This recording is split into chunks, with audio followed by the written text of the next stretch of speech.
Hello, this is N chemistry and you are watching N chemistry classes. इस video में आज आपको सिखला रहे हैं कॉजेक्टिव वर्ब के कुछ ऐसे चुनिंदे ट्रिक्स एंड टिप्स जो आपके लिए बहुत ही ज़्यादा इंपॉर्टेंट है। तो सबसे पहले ये जान लें कि कॉजेक्टिव वर्ब है क्या। हम बता चुके हैं लेकिन फिर से समझने का प्रयास कीजिए, लेकिन बहुत आसान तरीके से। मान लीजिए ए, बी और सी, ये तीन आदमी है।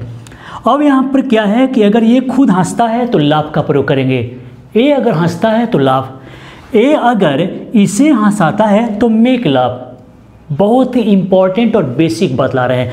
इतनी हार्ड चीज़ तो हम बतला ही रहे हैं, लेकिन कॉजेक्टिव वर्ब का जो मूल तत्व है, बेस है, उसे समझने का प्रयास कीजिए। ए अगर खुद हंसता है तो लाभ, ए अगर बी को हंसाता है तो मेक समबडी लाफ, यानी कि मेक लाफ। ए अगर बी के द्वारा सी को हंसवाता है तो वहाँ पर gate plus subject plus V3 का प्रयोग करेंगे। ये हुआ मूल जो जड़ है कॉजेक्टिव वर्ब का, ये हुआ। तो फिर हम समझेंगे, अगर ये हंसता है तो लाफ हो गया, इसको हंसाता है तो मेक लाफ, इसको हंसाता है तो गेट लाफ्ड। हंसना, हंसाना और हंसवाना। लेकिन आज जो कॉजेक्टिव वर्ब में है वो बहुत ही ज़्यादा एडवांस है, बहुत ही ज़्यादा इम्पॉर्टेंट भी। देख लीजिए, हंसाया होगा, खिलाया होगा, रुलाया होगा, नचाया होगा, सुलाया होगा, चलाया होगा। मतलब कोई काम कराया होगा, करवाना नहीं। इससे पहले वाले वीडियो में हम बताए थे कि किसी काम को करवाना, लेकिन आज बता रहे हैं किसी काम को कराना। तो हंसाया होगा, रुलाया होगा, मतलब प्रेजेंट और पास्ट में पॉसिबिलिटीज़ को एक्सप्रेस कर रहे हैं। दूसरी बात है, दोहराया होता, चढ़ाया होता, गवाया होता, लगाया होता, टहलाया होता, मतलब कोई कार्य कराया होता, किया नहीं। दूसरी बात। नेक्स्ट है हंसाया गया, गवाया गया, सुलाया गया, टहलाया गया, मतलब कॉजेक्टिव वर्ब में भी पैसिव पढ़ना पड़ता है। कॉजेक्टिव वर्ब में भी पैसिव सेंटेंस पढ़ना पड़ता है, और इस वीडियो में हम आपको कॉजेक्टिव वर्ब का पैसिव भी बताने जा रहे हैं। तो ज़रूरी है कि इस वीडियो को अंत तक देखिए, क्योंकि हम आज क्वेश्चन भी करेंगे, तो ठीक से देखेंगे तभी आप सही जवाब दे सकते हैं। तो चलिए, आगे बढ़ने से पहले आप इस वीडियो को लाइक कर लीजिए। पहली बार इस चैनल पर आए हैं तो इस चैनल को सब्सक्राइब कर लीजिए और बेल आइकन जरूर दबाइए। तो चलिए शुरू करते हैं। तो नेक्स्ट सेंटेंस यहाँ पर देखेंगे, उसने दर्शकों को बहुत हंसाया होगा, मतलब वर्तमान में उसने किसी काम को किया होगा, प्रेजेंट पॉसिबिलिटी है, या फिर पास्ट में ही उसने किसी काम को किया गया है, पास्ट पॉसिबिलिटी है। तो इसमें क्या करेंगे कि मे हैव के साथ में V3 का प्रयोग करना है। क्या एक्सप्रेस करने के लिए? प्रेजेंट और पास्ट पॉसिबिलिटीज़ को एक्सप्रेस करने के लिए कि कोई काम किया गया होगा, किसी ने किसी काम को किया होगा। लेकिन यहाँ पर कॉजेक्टिव वर्ब भी पढ़ रहे हैं, तो make plus object plus V1 तो इसी में इंक्लूड करना है। दो रूल्स को एक साथ जानना है कि प्रेजेंट और पास्ट पॉसिबिलिटी को कैसे एक्सप्रेस करें और साथ में कॉजेक्टिव वर्ब का यूज कैसे करें। थोड़ा सा दिमाग इसमें लगाना पड़ेगा।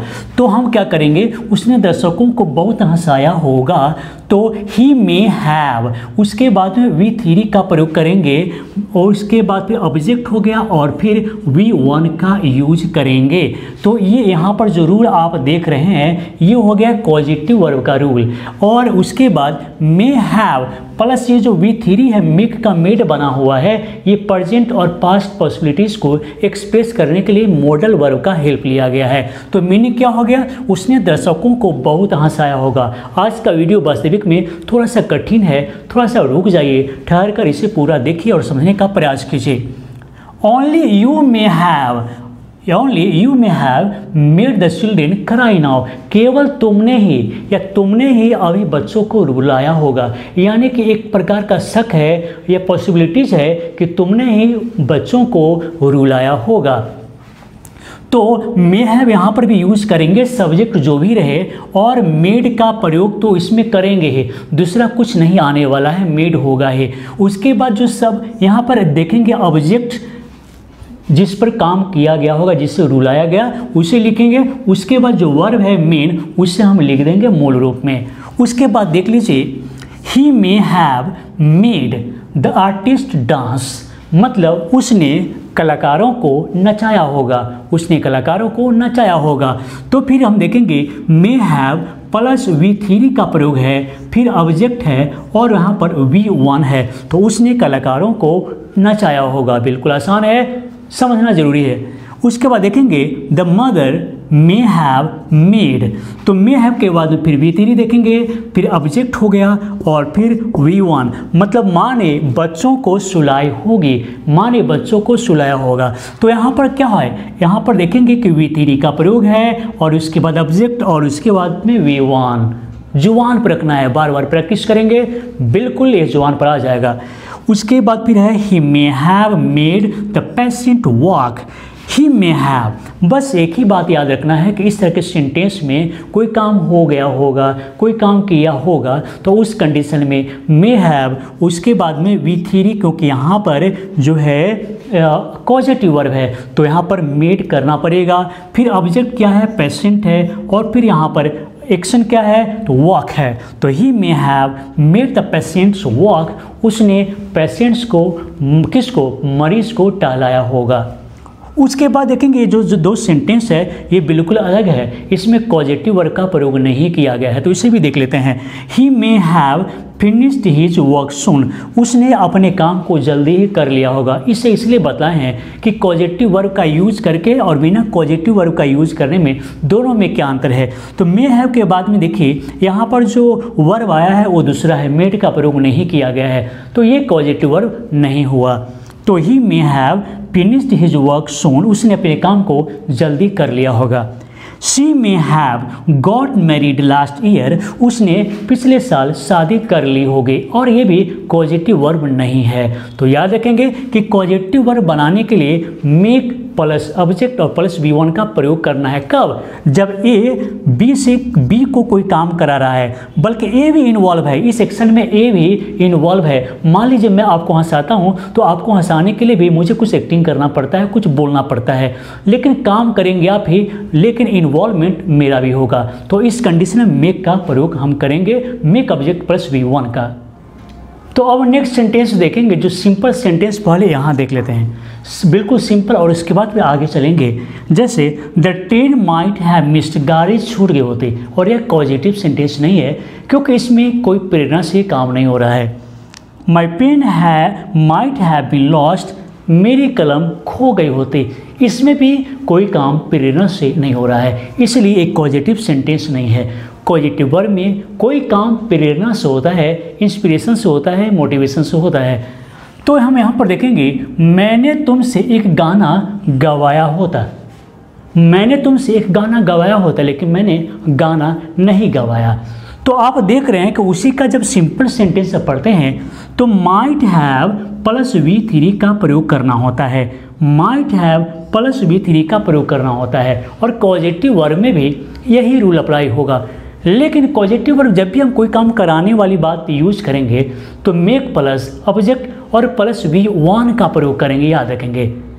मेक का प्रयोग होगा, ऑब्जेक्ट और प्लस V1 का प्रयोग होगा। देखते हैं दोनों का कॉम्बिनेशन कैसे होगा, क्योंकि V3 का भी प्रयोग करना है, V1 का भी प्रयोग करना है। कैसे, तो मैंने तुमसे एक गाना गवाया होता, तो I might have made, V3 का भी प्रयोग हो गया क्योंकि मेक का मेड यहाँ पर मैंने कर दिया, और ऑब्जेक्ट हो गया, और उसके बाद में V1 का भी प्रयोग हो गया। मतलब मेक प्लस ऑब्जेक्ट और प्लस V1 तो करना ही है किसी काम को कराने के लिए, और यहाँ पर मॉडल का भी रूल है, तो इसलिए थोड़ा सा और दिमाग लगाना पड़ेगा। तो हम मेक को V3 कर दिए, मेड कर दिए, ऑब्जेक्ट प्लस V1। तो I might have made you sing a song, मैंने तुमसे एक गाना गवाया होता, ये चलिए आपको समझ में आ गया। उसके बाद है he might have made the horse run, उसने घोड़ा को दौड़ाया होता, नहीं दौड़ाया, एक्शन नहीं हुआ, लेकिन हाँ दौड़ाया जरूर होता। तो माइट हैव, इसमें जब भी कोई काम हुआ होता तो माइट हैव प्लस V3 का प्रयोग करेंगे, तो माइट हैव प्लस V3 का प्रयोग हो गया। पॉजिटिव वर्ब है तो यहाँ पर फिर ऑब्जेक्ट और प्लस V1 का प्रयोग भी हो गया। उसके बाद है they might have made you plant a tree, वे लोग तुमसे पौधा लगवाए होते, तो फिर क्या होगा, might have plus made, V3 का प्रयोग हो गया, फिर ऑब्जेक्ट है और फिर यहाँ पर V1 का प्रयोग हो गया। मतलब मॉडल और पॉजिटिव वर्ब का मिश्रण। तो दिमाग लगाना है, और हमें लगता है कि अब आपको समझ में आ भी गया होगा। लेकिन पैसिव सेंटेंस को नहीं भूलेंगे, उसे भी देखना है। They might have made the patients walk, मतलब वे लोग पेशेंट्स को, रोगी को टहलाए होते, नहीं टहला पाए किसी कारणवश, लेकिन वे लोग पेशेंट्स को, रोगी को टहलाए होते। समझ गए। नेक्स्ट है that man might have made the kid cry, बल्कि वह आदमी बच्चा को रुलाया होता। तो इसके लिए हम क्या करेंगे, माइट हैव प्लस V3, फिर ऑब्जेक्ट है और फिर प्लस यहाँ पर V1। तो वो मतलब वो आदमी, डैट मैन का मतलब वो आदमी बच्चा को रुलाया होता। उसके बाद क्या है कि अब मैंने आपको बतला ही दिया है कि यहाँ पर ये सिंपल सेंटेंस है मॉडल का कि the train might have missed, गाड़ी छूट गई होती। ये पॉजिटिव नहीं है क्योंकि ये खुद हुआ, गाड़ी छूट गई, इसमें किसी की प्रेरणा की कोई ज़रूरत नहीं। My pen might have been lost, मेरी कलम खो गई होती, और इसमें भी पॉजिटिव वर्ब का प्रयोग नहीं किया गया है। पॉजिटिव वर्ब के पैसिव कैसा होगा ये देख लेते हैं, लेकिन इससे पहले आपको देखना होगा कि सिंपल जो पैसिव होता है पास्ट का वो कैसा होता है, देख लीजिए। The students were taught English, the students were subject है जो है, उसके बाद यहाँ पर वर्ब, हेल्पिंग वर्ब का प्रयोग है, उसके बाद में V3 का प्रयोग है। तो यहाँ पर देखेंगे the students were taught English, students को, छात्रों को अंग्रेजी सिखाया गया, ये देख लिए आपने। I was given a prize in my school, I was given a prize in my school, मेरे स्कूल में मुझे प्राइज़ दिया गया था। तो अब यहाँ पर देखेंगे कि क्या हुआ है, यहाँ पर सब्जेक्ट होगा, उसके बाद जो भी हेल्पिंग वर्ब ज़रूरत के अनुसार आएगा वो हम लिखेंगे, फिर उसके बाद V3 का प्रयोग करेंगे। लेकिन अब इसमें पॉजिटिव वर्ब में क्या अंतर है, तो अब देख लेते हैं। मेरे द्वारा दर्शकों को बहुत हंसाया गया, पॉजिटिव वर्ब है क्योंकि दर्शकों को मैंने हंसाया। तो अब इसे कैसे बनाएंगे देख लीजिए। The audience were made to dance very much, करना क्या है कि सब्जेक्ट के बाद में हेल्पिंग वर्ब तो आएगा है, लेकिन मेड टू प्लस V1 कर देंगे, मतलब मेड के बाद इन्फिनेटिव का प्रयोग कर देंगे। यही समझना है, सब्जेक्ट उसके बाद में वर्ब टू भी, ERM वॉज वर्ड जो भी आ जाए, उसके बाद मेड टू प्लस V1, मतलब मेड प्लस इन्फिनेटिव होगा। तो the audience were made to dance very much by me, मेरे द्वारा ऑडियंस को, श्रोताओं को बहुत हंसाया गया। उसके बाद देखेंगे the students in school were made to dance, मतलब छात्रों को विद्यालय में नचाया गया, कोई काम कराया गया, रुलाया गया, हंसाया गया, दौड़ाया गया, कोई भी काम करवाया गया। तो made to V1, made to V1 कितना आसान है, बिल्कुल आसान है। उसके बाद देखेंगे the girls in school were made to sing, मतलब लड़कियों को विद्यालय में गाना गवाया गया। तो फिर करना क्या है, वर्ब टू बी के साथ में मेड टू प्लस V1 का प्रयोग करेंगे। These children were made to sleep, इन बच्चों को सुला दिया गया, इन बच्चों को सुलाया गया। तो मेड टू प्लस V1 का प्रयोग किया गया है। उसके बाद फिर आप देखेंगे, वही आपको मैं बतला रहा हूँ, the patients were made to walk, मतलब मरीजों को टहलाया गया। तो आप देखें कि कितना आसान है, पॉजिटिव वर्ब का लेकिन एडवांस रूप है, आपको बेसिक हम पहले भी बता चुके हैं। तो चलिए अब बारी है आपसे सवाल करने की, और आज का सवाल है, आपसे एक गाना गवाया जाएगा। अब ये भी पॉजिटिव वर्ब है, आपसे एक गाना गवाया जाएगा। तो हम फ्यूचर इंडेफिनिट का जब पैसिव बनाते हैं तो shall be, will be plus V3 का प्रयोग किया जाता है। लेकिन यहाँ पर क्या किया जाएगा, तो आपको मैं हिंट्स दे देता हूँ। जैसे will be made two plus V1, will be made two plus V1, आपसे एक गाना गवाया जाएगा, आपसे एक गाना गवाया जाएगा। तो will be made two plus V1 आपको कितना हिंट्स दे दिए हैं, और फिर भी अगर गलत होगा तो फिर क्या होगा, अनर्थ ही हो जाएगा। तो गलत नहीं होना चाहिए बिल्कुल। अगर आपको कहीं भी सस्पेंशन लगे फिर से देखिए, समझने का प्रयास कीजिए, क्योंकि जो भी क्वेश्चन आप राइज कर सकते हैं वो मैं इसमें उसका आंसर दे चुका हूँ। तो इसे फिर से देखिए और समझने का प्रयास कीजिए और सही आंसर देने का प्रयास कीजिए। तो चलिए दोस्तों, इस वीडियो को देखने के लिए, लाइक करने के लिए, शेयर करने के लिए आप सभी को बहुत बहुत धन्यवाद।